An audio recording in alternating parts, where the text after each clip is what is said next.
नमस्कार दोस्तों, हर्षुल कहानियाँ चैनल पर आपका स्वागत है। आज की कहानी है परमात्मा के साथ धोखा।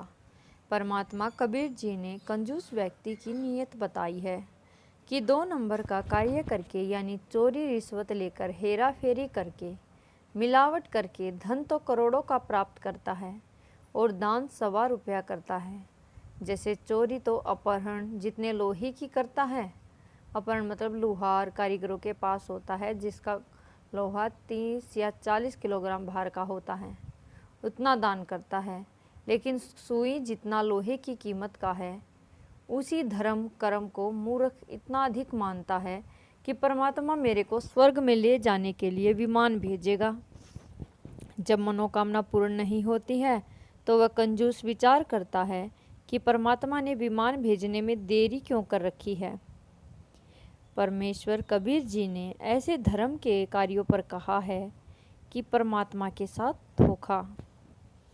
कबीर जिन हर जैसा सुमरियो ताको तैसा लाभ, ओसा प्यास न भागही जब तक धसे नहीं आब। तो कबीर जी ने अपनी वाणी में क्या कहा है? परमेश्वर कबीर जी ने स्पष्ट किया है कि जो साधक जैसी भक्ति तथा दान धर्म करता है उसी के अनुसार लाभ देता है। पूर्ण लाभ के लिए धर्म कर्म भी पूर्ण करने से प्राप्त लाभ मिलता है। जैसे घास पर गिरी ओस के पानी को चाटने से प्यास नहीं बुझती, प्यास बुझाने के लिए गिलास भरकर पानी पीना पड़ता है। इसी प्रकार परमात्मा से पूर्ण लाभ लेने के लिए दान धर्म भी पर्याप्त मात्रा में करना चाहिए।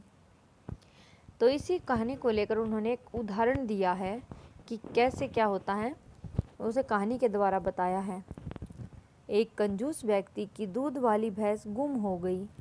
उसे खोजने के लिए पिता पुत्र चल पड़े। रास्ते में सर्वप्रथम हनुमान जी का मंदिर आया।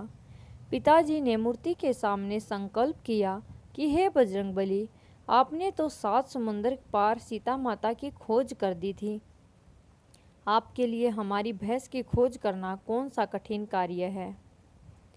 यदि मेरी भैंस मिल गई तो अंजना के लाल 1 थन का दूध जब तक भैंस दूध देती रहेगी आपको चढ़ाया करूँगा।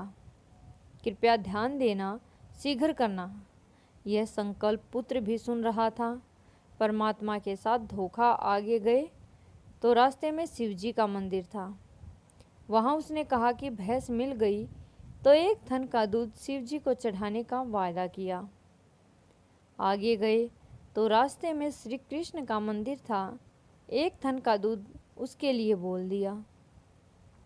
तो आगे गए तो रास्ते में गणेश जी का मंदिर था। 1 थन का दूध उसी तरह चढ़ाने का संकल्प करके पिता पुत्र आगे चले। तो पुत्र ने पिता से कहा कि पिताजी, जब तक भैंस दूध देगी जब तक चारों थनों का दूध यानी भैंस का सारा दूध तो देवता पिएंगे, फिर हम भैंस की खोज किसके लिए करें। चलो वापस चलते हैं। हेरा फेरी। मास्टर कंजूस पिता बोला, बेटा एक बार भैंस मिलने दें, इन देवताओं का जी जानेगा, जैसा इनको दूध पिलाऊंगा। बेटा बोला, पिताजी मैं समझा नहीं।